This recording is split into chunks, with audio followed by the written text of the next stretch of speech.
नमस्कार। आजको चर्चामा तपाईलाई स्वागत छ। आजको चर्चामा हामी समसामयिक विषयवस्तुमा केन्द्रित रही नीतिगत रूपमा चर्चा गर्ने गर्छौं। दर्शकवृन्द, सरकारले यस आर्थिक वर्षलाई युवा उद्यमशीलता वर्षको रूपमा मनाउने घोषणा गरेको छ। सरकारले घोषणा गरेका यस्ता कार्यक्रमहरू के कार्यान्वयन हुन्छ त?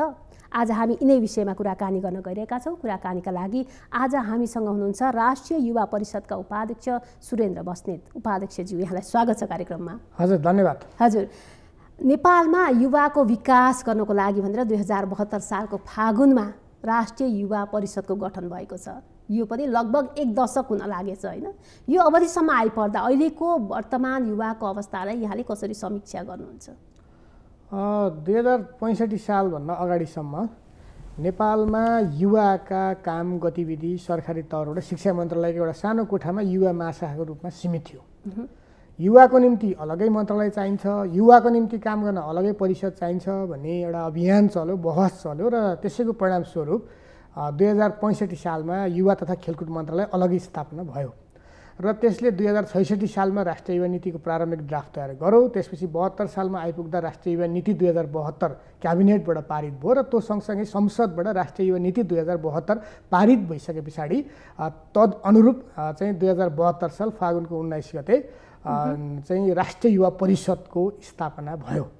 युवाहरूलाई नीति निर्माणदेखि लिएर कार्यान्वयन तहसम्म अधिकतम रूपले सहभागी गराउने, युवाहरूको सर्वाङ्गीण विकासको पक्षमा काम गर्ने, युवा जागरणको निम्ति, युवा सशक्तिकरणको निम्ति, युवाको सिप विकासको निम्ति, युवाको क्षमता विकासको निम्ति र मूलभूत रूपमा युवाको उद्यमशीलता विकासको निम्ति युवा मन्त्रालयले र युवा परिषदले आफूलाई फोकस गर्दै आइरहेको छ, आफूलाई केन्द्रीकृत गर्दै आइरहेको छ र यो 8 वर्ष दरमियानमा हामीले सीमित स्रोत र साधनका बावजुद अधिकतम रूपले युवाका पक्षमा काम गर्ने कोसिस गरिरहेका छौँ र यहाँले भन्नुभयो जस्तै यो आर्थिक वर्षलाई नेपाल सरकारले युवा उद्यमशीलता प्रवर्धन वर्षको रूपमा पनि घोषणा गरेको छ र त्यसलाई आत्मसात गर्दै चाहिँ त्यो वर्षलाई चाहिँ युवाको पक्षमा काम गर्ने दिशामा हामी केन्द्रीकृत भएर लागिरहेका छौँ।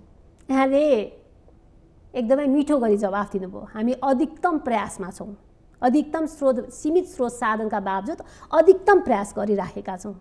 ठ्याक्कै भनिदिनुहोस् न, यो 8 वर्षमा राष्ट्रिय युवा परिषद यहाँले नै भन्नुभयो के कारणले यो परिषदको गठन भयो, कुन नीति अनुसार रहेर गठन गरिएको छ, होइन? त्यो उद्देश्यमा यहाँले बोलेका ती बुदाहरू पुरा गर्नको लागि परिषदले अहिलेसम्म खेलेको भूमिका चाहिँ के हो? राष्ट्रिय युवा नीति 2072 अनुसार नेपालमा 16 देखि 40 वर्षको उमेर समूहलाई युवाको रूपमा परिभाषित गरिएको छ र त्यो परिभाषा अन्तर्गत अहिले 2078 सालको राष्ट्रिय जनगणना अनुसार नेपालमा यति बेला युवाको जनसङ्ख्या 42.56% अर्थात् 1,24,00,000 रहेको छ। ती 1,24,00,000 युवाहरूलाई चाहिँ युवा मैत्री नीति बनाउने कुरा, युवाकोलाई चाहिँ सशक्तिकरण गर्नका निम्ति तिनलाई प्रवर्धन गर्ने कुरामा हामी केन्द्रीकृत छौँ। अहिले मुलुकमा राज्यको पुनर्संरचना सँगसँगै सङ्घीय तह छ, प्रादेशिक तह छ र स्थानीय तह छ। यी तीनैवटा तहमा चाहिँ हामीले युवाका संरचनाहरू निर्माण गरेर, युवाका नीतिहरू बनाएर चाहिँ युवा मैत्री शासनलाई प्रवर्धन गर्नेका साथसाथै युवाहरूलाई स्वदेशभित्रै अवसर देखाउने, भरोसा जगाउने, आशा जगाउने र चाहिँ सम्भावनाको खोजी गर्ने वातावरण निर्माण गर्नका निम्ति हामी तल्लीन छौँ। भलै चाहिँ हामीले जुन उद्देश्यका साथ यो स्थापना गरेका हौँ, जे घोषित नीति हाम्रो रहेको छ, जे कुराका निम्ति हामी खडा भएका हौँ, अपेक्षाकृत रूपमा सन्तोषजनक परिणाम निकाल्न त हामीले सकिरहेका छैनौँ, यो कुरा स्वीकार्नै पर्छ।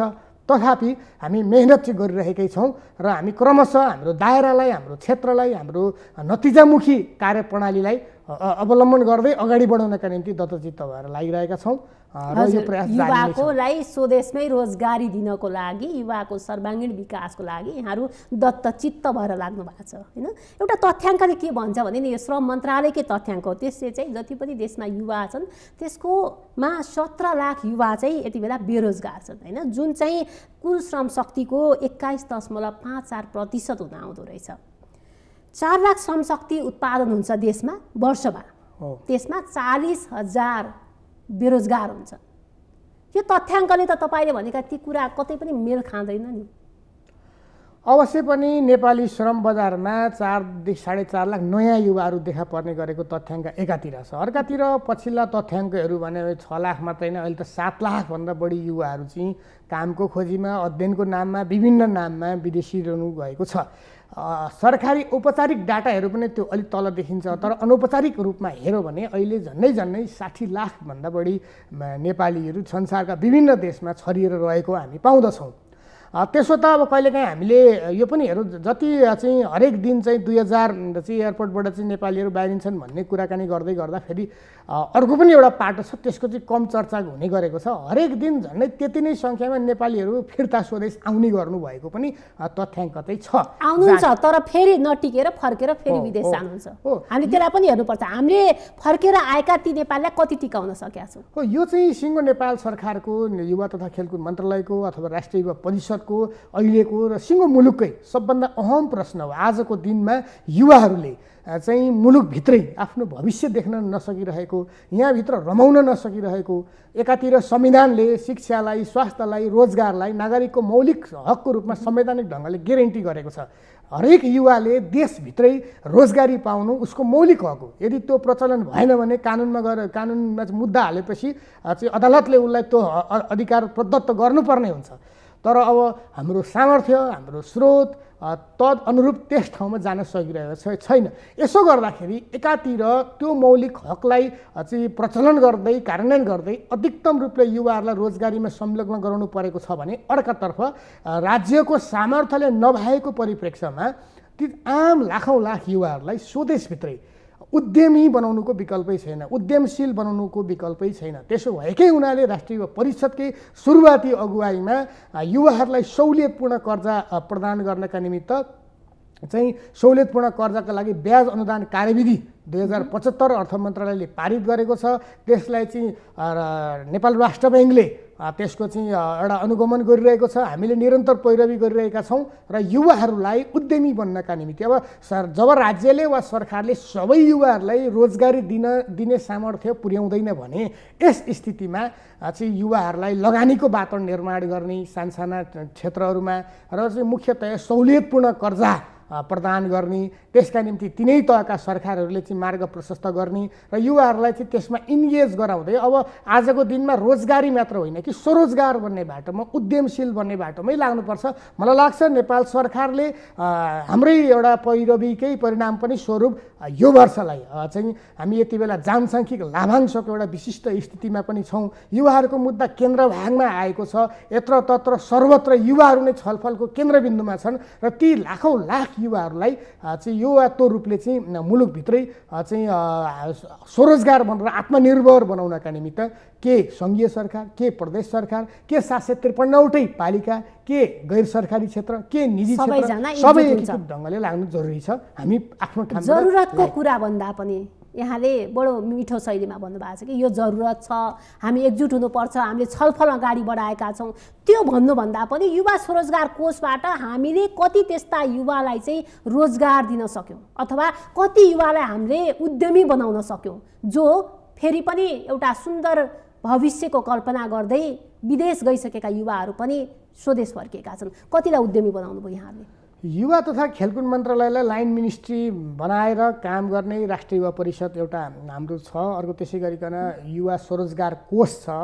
त्यसका अलावा अरू प्रधानमन्त्री रोजगार कार्यक्रम छ, कृषि मन्त्रालयमा पनि युवा लक्षित कार्यक्रम छन्, श्रम तथा रोजगार मन्त्रालयमा पनि त्यस खालको कार्यक्रमहरू छ र विभिन्न 14वटा मन्त्रालयमा युवासँग सम्बन्धित कार्यक्रमहरू छन् र हामीले सरकारी तवरले युवा नीतिको र युवा मैत्री शासनको पैरवी गर्ने र फ्रन्ट लाइनरको रूपमा त्यसको चाहिँ एउटा एपेक्स बडीको हिसाबले हामी आफ्नो ठाउँमा पनि हामी त्यसमा निरन्तर लागिरहेका छौँ। सँगसँगै हामी बाहेकका निकायहरूलाई पनि यो झकझक्याउनका निम्ति हामी चाहे राष्ट्रिय योजना आयोग होस् हामी निरन्तर लागिरहेका छौँ र त्यसो गर्दै गर्दा कोही युवा स्वरोजगार कोषको माध्यमबाट, कोही राष्ट्रिय युवा परिषदको माध्यमबाट, कोही प्रधानमन्त्री रोजगार कार्यक्रमको माध्यमबाट चाहिँ अहिले उद्योग मन्त्रालयबाट हामीले केही समय अगाडि चाहिँ युवाहरूका नवप्रवर्तनात्मक सोचहरूलाई चाहिँ एउटा अगाडि बढाउनका निम्ति हामीले चाहिँ युवाहरूलाई परिलक्षित गरेर कार्यक्रम अगाडि बढाएका छौँ र युवाहरूमा विकसित भएका नवीन सोचहरूलाई प्रशोधन गर्दै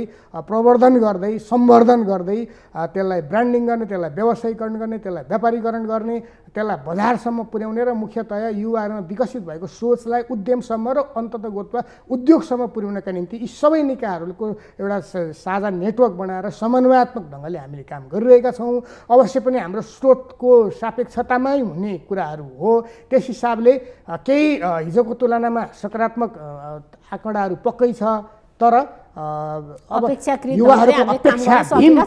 युवाहरूको भीमकाय सङ्ख्या र अपेक्षाको तुलनामा हामीले त्यसको सन्तुष्ट हुने गरी काम गर्न त अझै बाँकी छ।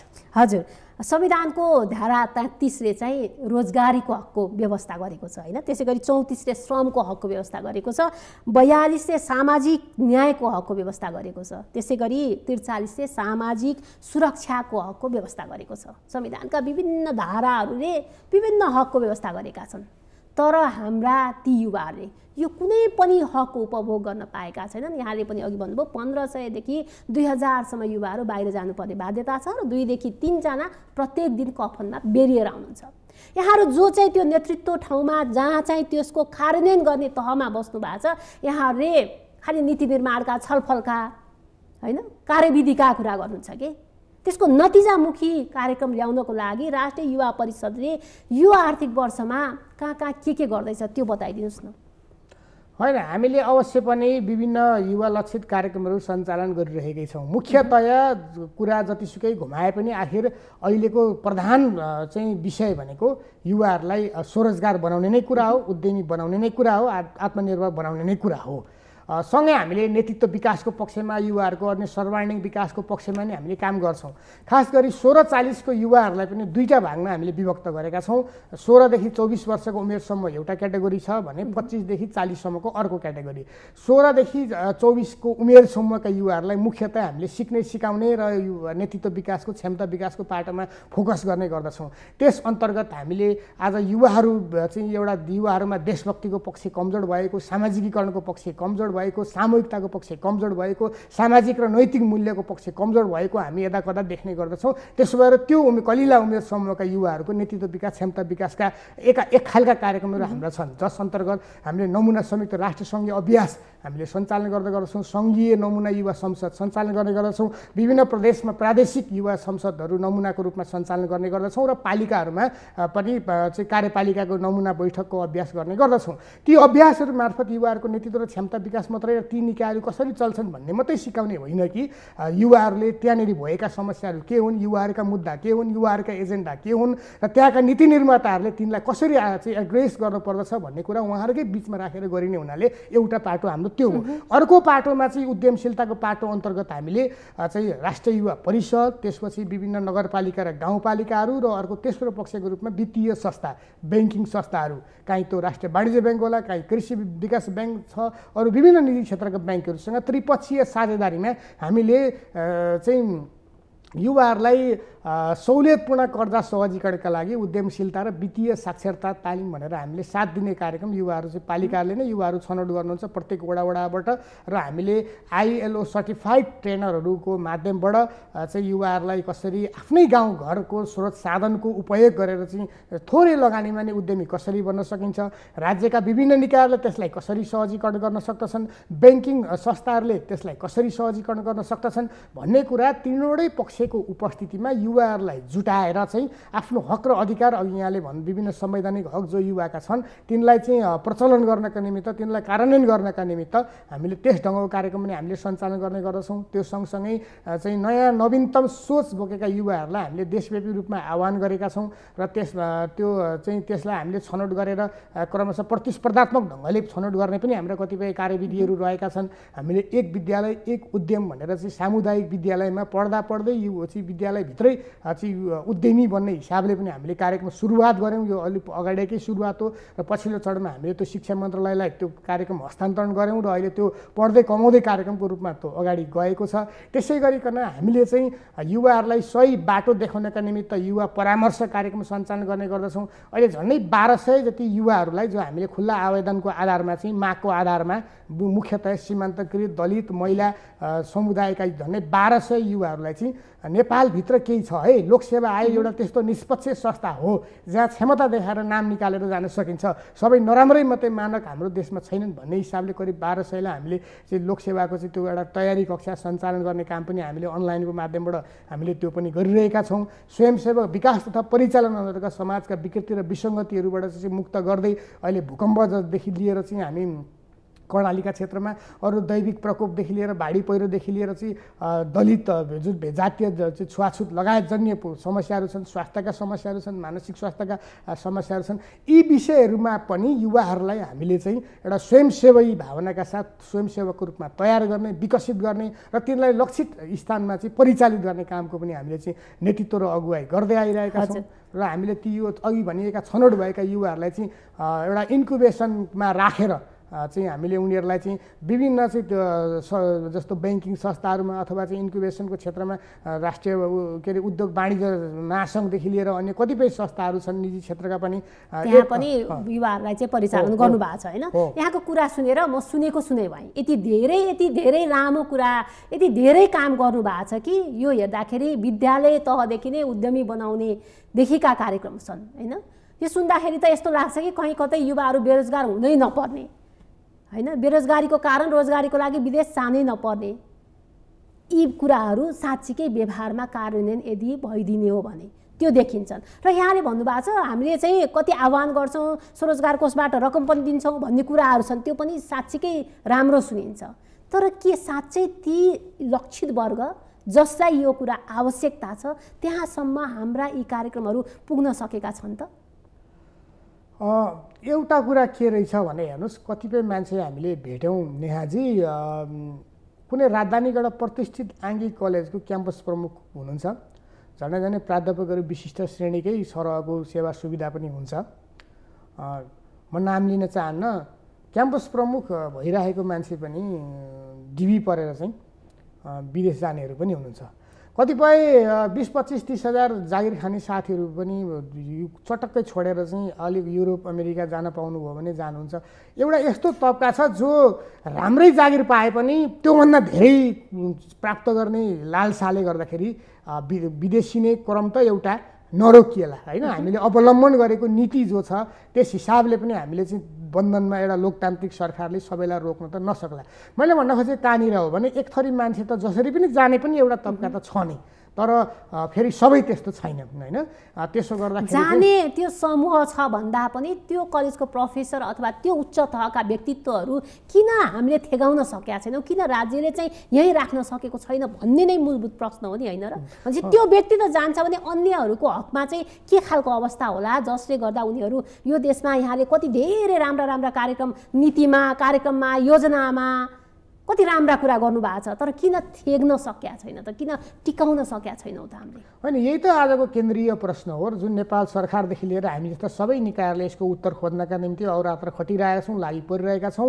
र क्रमशः मलाई के लाग्छ भने पछिल्लो चरणमा सकारात्मक सूचाङ्कहरू देखिँदैछन्। यसरी युवाहरूका समस्या केन्द्रबिन्दुमा राखेर हिजोका दिनमा कम छलफल हुने गरेको थियो। आज म यहाँलाई धन्यवाद पनि दिन चाहन्छु कि यो चाहिँ कार्यक्रममा जुन युवाका विषयलाई चाहिँ जल्दोबल्दो रूपमा यहाँले पनि एउटा अगाडि बहस ल्याउनु भयो।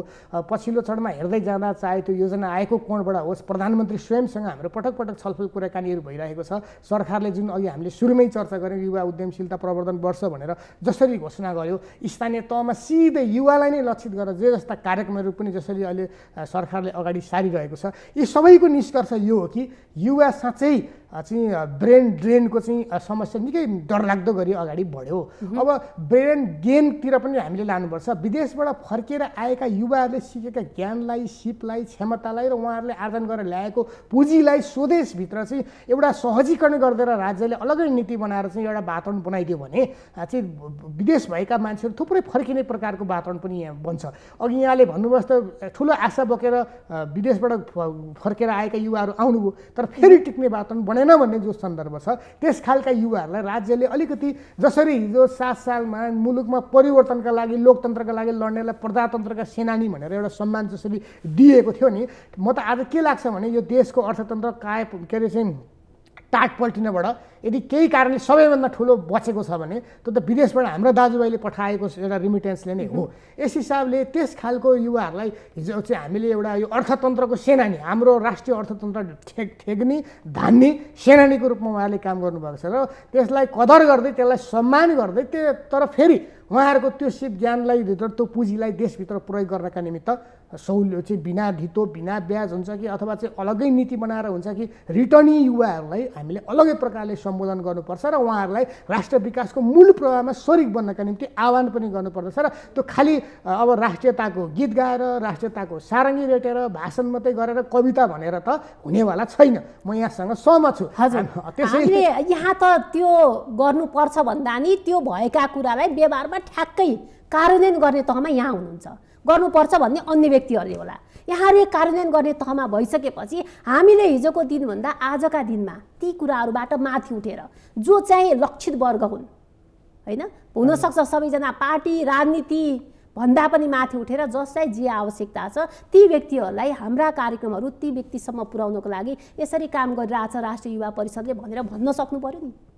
होइन, अब हामीले सुरुमा त नीति नै पनि बनाउने हो, यी संरचनाहरू पनि थिएन नि, मुद्दाहरू एजेन्डाहरू राष्ट्रिय जीवनको मूल प्रवाहमा लिएर चाहिँ पोलिसीबाटै हामीले सुरुवात त गर्नै पर्छ। पोलिसी नै बनेन, ऐन नै बनेन, नीति नै बनेन, कार्यक्रम नै बनेन भने त हामीले सुरुवात गर्न सक्दैनौँ। किनकि यहाँलाई थाहा छ सरकारी संरचनाहरूले त एउटा कार्यविधिबाट एउटा निर्देशिकाबाट एउटा सिस्टमबाट गाइडेड नभइकन त हामीले बजेटलाई चाहिँ अगाडि बढाउन पनि सक्दैनौँ। त्यस कारणले नै गर्दाखेरि संरचनाहरू पनि बन्छन्। तर म यहाँसँग सहमत छु कि अब हामी धेरै ढिला भइसकेको छौँ। यसै पनि हामी नीति ऐन बनाउनमै अहिले व्यस्त छौँ। नेहाजी, एउटा गम्भीर कुरा के छ भने अहिले हामी जनसङ्ख्यिक लाभांशमा छौँ। 15देखि 59 वर्षको उमेर समूहको जनसङ्ख्या यति बेला अत्याधिक छ, झन्डै 61.9%। र यो कमाउन सक्ने काम गर्न सक्ने उमेर समूहको मानिसको सङ्ख्या हो। यसको तुलनामा 14 वर्षभन्दा मुनिका 60 वर्षभन्दा माथिका जसलाई आश्रित जनसङ्ख्या भनिन्छ, यति बेला हामी यस्तो बिन्दुमा छौँ आश्रितहरूको सङ्ख्या थोरै तर कमाउन सक्ने तागत भए पाखुरामा तागत भएका मान्छेको सङ्ख्या अत्याधिक छ। तर यो अबको 20देखि 25 वर्षसम्म मात्रै यो रहन्छ। किनकि हामी सबैले देखिरहेका छौँ जनसङ्ख्या वृद्धि दर घट्दो छ, एक सन्तानतिर मान्छेहरू गइसके, औसत आयु बढिरहेको छ। बिस्तारै अहिले जुन युवाहरूको सुविधा हामीलाई प्राप्त छ, बिस्तारै नेपाल वृद्धहरूको देश बन्दैछ। यो तथ्य होला। मैले यहाँलाई कहाँनिर जोड्न चाहेँ भने यहाँहरूको राष्ट्रिय युवा परिषद, होइन, जहाँको एउटा कर्मचारीको तलब मात्र हेऱ्यो भने झन्डै 1 करोड जति हुन आउँछ, त्यहाँ युवाको सिप र जनचेतनाको लागि जम्मा 17 लाख रुपियाँ मात्रै विनियोजन गरिएको छ। अब हामीले कस्तो खालको नतिजाको अपेक्षा गर्न सक्छौँ? होइन, युवाको तपाईँले अलिक बहुआयामिक ढङ्गले हेर्नु पर्यो। त्यो एउटा कार्यक्रमको कुराकानी यहाँले गर्नुभयो। अहिले मैले चर्चा गरेका विभिन्न कार्यक्रमका फरक फरक शीर्षकहरू छन्। हाम्रो सहुलियतपूर्ण कर्जा सहजीकरण, वित्तीय साक्षरताको अलग्गै छ, त्यसपछि यो नवप्रवर्तनात्मक सोचको कुरा अलग्गै छ, काभ्रेको नवबुद्धमा हामीले राष्ट्रिय स्तरमा एउटा चाहिँ नवप्रवर्तन र इन्क्युबेसन सेन्टर सञ्चालन गरेका छौँ, त्यो अलग्गै हो। स्वयंसेवी विकास तथा परिचालन त्यो अलग्गै हो। युवा परामर्श त्यो अलग्गै हो। त्यसपछि यसका अलावा हामी स्रोत थोरै छ भनेर हामी चुप लाएर बसेका छैनौँ। हामीले विभिन्न G2G गभर्मेन्ट टु गभर्मेन्टमा हामीले साझेदारी गरेर त्यो कोही त्रिभुवन विश्वविद्यालयसँग, त्यो कोही काठमाडौँ विश्वविद्यालयसँग, अन्य विश्वविद्यालयहरूसँग, अघि मैले भने उद्योग वाणिज्य महासङ्घसँग, गैर सरकारी क्षेत्रमा काम गरिरहेका कतिपय संस्थाहरूसँग, अरू धेरैसँग हामीले चाहिँ साझेदारी गरेर हामीसँग नन बजेट कार्यक्रमहरू पनि हामीले धेरै नै गरिरहेका छौँ। हामीले त्यो कर्णाली प्रदेशमा होस्, चाहे त्यो तपाईँको मधेस जो सीमान्तकृत समुदायहरू भएको ठाउँमा होस् देखि लिएर अन्य विभिन्न कार्यक्रमहरू सञ्चालन गरेका छौँ। अघि यहाँले भनेको चाहिँ त्यो प्रशासनिक खर्चको कुरा एउटा हो, किनकि हामीसँग 77वटा जिल्लामा जिल्ला युवा समितिहरू पनि छन् र त्यहाँ जिल्ला अध्यक्षहरू हुनुहुन्छ र चाहिँ जिल्ला सबैको तलब खर्च गर्दा झन्डै 1 करोड आउँछ। तर जुन महत्त्वपूर्ण एउटा मेरुदण्डको रूपमा रहेको युवाको नाम, त्यो शीर्षकमा मात्र हेर्दाखेरि बजेट अत्यन्त न्यून देखिन्छ। यहाँले सुरुवातमा पनि भन्नुभएको छ हामीसँग सीमित स्रोत साधनका बावजुद पनि हामीले गरिराखेका छौँ भनेर यहाँले स्वीकार पनि गर्नु। यस्तो नि, युवाको तपाईँले अघि मैले भने युवाका निम्ति चाहिँ नेपाल सरकारकै कोणबाट हेर्नु पर्यो भन्दाखेरि त अघि मैले भने उद्योग मन्त्रालयमा बजेट छ, श्रम रोजगार मन्त्रालयमा बजेट छ, कृषि मन्त्रालयमा बजेट सबैतिर छ, कार्यक्रम सबै मन्त्रालयमा छन्, युवा लक्षित स्थानीय तहमा पनि छ। त्यही भएर मैले तपाईँलाई एउटा हाम्रो युवा परिषदको बनोटै यस्तो छ कि राष्ट्रिय युवा परिषदको अध्यक्षमा माननीय युवा तथा खेलकुद मन्त्रीजी हुनुहुन्छ, त्यसको कार्यकारी प्रमुखको रूपमा काम गर्ने गरी उपाध्यक्षमा हामी छौँ र त्यहाँ नेपाल सरकारका 8वटा सङ्घीय मन्त्रालयका सचिवज्यूहरू पनि हाम्रो बोर्डको चाहिँ सदस्य हुनुहुन्छ। चाहिँ केही दिन अगाडि मात्रै हामी बोर्डको बैठक बसेका थियौँ र हामी त्यो एक ठाउँ बसेर चाहिँ हामीले चाहिँ अन्तर्मन्त्रालय सहकार्य अन्तर्निकाय सहकार्यको माध्यमबाट चाहिँ कसरी यो कार्यक्रमहरूलाई चाहिँ प्रभावकारी बनाउने भनेर त हामी एकैले परिचालित छौँ। त्यस अर्थमा चाहिँ फेरि जहाँ यो परिषदमा छुट्टिएको बजेट मात्रै वा परिषदका कार्यक्रम मात्रै युवाका कार्यक्रम चाहिँ होइनन्, समग्र नेपाल सरकारका त्यसलाई पैरवी गर्ने, त्यसलाई खबरदारी गर्ने, उसलाई झौझक्याउने, त्यसको एउटा प्रमुख स्टेक होल्डर हुनुको नाताले गर्दाखेरि त्यसलाई चाहिँ तल युवासम्म पुर्याउने र हामी कहाँ ठोकिन आउने युवाहरूलाई विषयअनुसार सन्दर्भअनुसार कार्यक्रमअनुसार चाहिँ तत्त मन्त्रालयमा तत्त निकायहरूमा जोड्ने कामको अगुवाई पनि हामीलाई ऐनले पनि र हाम्रो नीतिले पनि हामीलाई त्यो म्यान्डेट दिएको छ। हामी त्यसरी पनि काम गर्छौँ। त्यसैले अब अपुग्ता जरुर छ तर फेरि त्यति धेरै साँगुरो पनि होइन। हजुर, यहाँहरूको अन्तर मन्त्रालय बिचको समन्वय विभिन्न मन्त्रालय, श्रम मन्त्रालय, कृषि मन्त्रालय, उद्योग मन्त्रालय, अर्थ मन्त्रालय लगायत विभिन्न मन्त्रालयमा युवासँग सम्बन्धित विभिन्न कार्यक्रम छ, समन्वय भइरहेछ भन्नुभएको छ यहाँले होइन? त्यो समन्वय त्यति बेला प्रभावकारी देखिन्छ जति बेला एउटा युवाको श्रमलाई सिपलाई उत्पादनसँग अनि त्यो उत्पादनलाई बजारसँग जोड्न सकिन्छ अथवा भनौँ रोजगारीसँग जोड्न सकिन्छ होइन? यी कुराहरूलाई साँच्चीकै नतिजामुखी बनाउन भोलिका दिनमा हामी राम्रा कुरा, नीति ऐनका कुरा अनि यो गर्नुपर्छ त्यो गर्नुपर्छ भन्ने भन्दा पनि ती युवाहरू प्रत्येक गाउँ प्रत्येक घरमा सोद्धाखेरि यहाँ एउटा आफू पनि युवा हुनुहुन्छ, परिषदको एउटा आधिकारिक व्यक्ति नभइकन आफू एउटा युवा भएर सोच्दाखेरि ती युवाहरूलाई भोलि उहाँहरूको श्रमलाई सिपलाई उत्पादनसँग र त्यो उत्पादनलाई बजारसँग रोजगारीसँग जोड्नको लागि कसरी अगाडि बढ्नुपर्छ एकदमै बुदामा छोटकरीमा? एकदमै युवाहरूमा एउटा ठुलो निराशा छ र विदेश मात्रै हरेक युवाहरू जाने जसरी एउटा स्थिति छ, देशभित्रै गर्व गर्न सक्ने वातावरण निर्माण गर्नका निम्ति, देशभित्रै स्वरोजगार र आत्मनिर्भर बन्ने वातावरण निर्माण गर्नका निम्ति युवाले के गर्नुपर्छ अत्यन्तै छोटकरीमा? अनि युवाहरूलाई रोजगार सम्पन्न बनाउनु पर्दछ र यदि कार्यक्रम त छन् त्यसलाई प्रभावकारी कसरी गर्न सकिन्छ? प्रभावकारी बनाउनका निमित्त राज्यका अघि मैले 3वटा कार्यकारी सरकार छन्, सङ्घमा, प्रदेशमा र स्थानीय तहमा। स्थानीय तहमा अहिले एकदम आधारभूत रूपले युवाहरू ठाडै जोडिने ठाउँ त्यहाँनिर हो। स्थानीय तहलाई अझ शक्तिशाली बनाउनुपर्छ। एउटा सुखद चाहिँ तथ्याङ्क पनि छ, अहिले वास्तवमा स्थानीय तहमा गएको स्थानीय निर्वाचनमा चाहिँ 41.14% युवाहरू चाहिँ 40 वर्ष मुनिका युवाहरू जनप्रतिनिधिको रूपमा झन्डै 14,000 भन्दा बढी युवाहरू निर्वाचित हुनुभएको छ। यो ज्यादै राम्रो कुरा हो र उहाँहरूलाई हामीले चाहिँ युवा मैत्री शासनको निम्ति उहाँहरूसँग सहकार्य गरेर चाहिँ एकदम युवा लक्षित कार्यक्रमको निम्ति निरन्तर हामी सहकार्य र समन्वय पनि गरिरहेका छौँ र ती आम लाखौँ लाख युवाहरूलाई चाहिँ ठोस र नतिजामुखी बनाउनका निमित्त संविधानले प्रदत्त गरेको युवाको जो रोजगारीको मौलिक हक हो, श्रमको जुन मौलिक हक हो, सामाजिक सुरक्षा स्थानीय तहलाई चाहिँ जिम्मेवार गराउनु पर्यो। एकीकृत ढङ्गले समन्वयात्मक ढङ्गले एउटा त्यो काम गर्न तिनलाई एक्टिभ बनाउनु पर्दछ र युवाका निम्ति 753वटै पालिकामा युवाको अलगै संरचना निर्माण गरिनु पर्दछ। त्यो सँगसँगै श्रम चाहिँ रोजगार प्राधिकरण हामीले चाहिँ सबै युवाहरूलाई रोजगार सम्पन्न बनाउनको निम्ति शक्तिशाली रोजगार प्राधिकरणको चाहिँ अवधारणा हामीले उठाइरहेका छौँ। त्यसलाई अगाडि गठन हुन जरुरी छ। अर्को सँगसँगै राष्ट्रिय युवा परिषदको नेतृत्वमा, राष्ट्रिय युवा परिषदको अगुवाईमा युवाका काम गर्ने कतिपय अन्य निकायहरू छन्। अब कतिपय छरिएर जाँदाखेरि त्यसले अलिकति नतिजा प्रभावकारी भएन कि भन्ने हामीलाई महसुस भइरहेछ। त्यसो हुँदा युवा परिषदको नेतृत्वमा उस्तै काम गर्ने निकायलाई एक ठाउँ ल्याएर चाहिँ एउटै चाहिँ शक्तिशाली बनाएर चाहिँ अगाडि बढ्न जरुरी छ। र चाहिँ युवाहरूलाई रोजगार भएन भने उद्यमशीलताको निम्ति बेरोजगार भत्ता प्रदान गर्दै एउटा चाहिँ उद्यमी बन्नका निम्ति राज्यले फेसिलिटेट गर्नुपर्दछ। त्यसको नीति बन्नुपर्दछ, ऐन बन्नुपर्दछ। पुरानो कतिपय प्रभावकारी कार्यान्वयनमा समस्या देखिएको छ, त्यसको चाहिँ कार्यान्वयन गर्नुपर्छ। यहाँले हामीलाई समय दिनुभयो र समग्र रूपमा अहिले वर्तमान अवस्थामा युवाको जुन अवस्था छ र त्यसलाई युवालाई साँच्चीकै उनीहरूको श्रमलाई सिपलाई रोजगारीसँग जोड्नको लागि राज्यले गरेका कार्यक्रमहरू जुन खालका छन् र त्यसलाई प्रभावकारी बनाउन के गर्नुपर्छ भन्ने विषयमा आफ्नो धारणा राखिदिनु भयो। म यहाँलाई धेरै धेरै धन्यवाद दिन्छु। हुन्छ नेहाजी, यहाँलाई धेरै धेरै धन्यवाद। राष्ट्रिय परिषदका नेपाली युवाका विषयमा केही चाहिँ आफ्ना कुराहरू राख्ने जुन मौका प्रदान गर्नुभएको छ, म यहाँ लगायत सिङ्गो परिवारलाई हार्दिक आभार र कृतज्ञता व्यक्त गर्न चाहन्छु। हौस् त यिनै प्रस्तुतिसँगै आजको कार्यक्रमबाट म नेहा पनि बिदा माग्दछु। नमस्कार।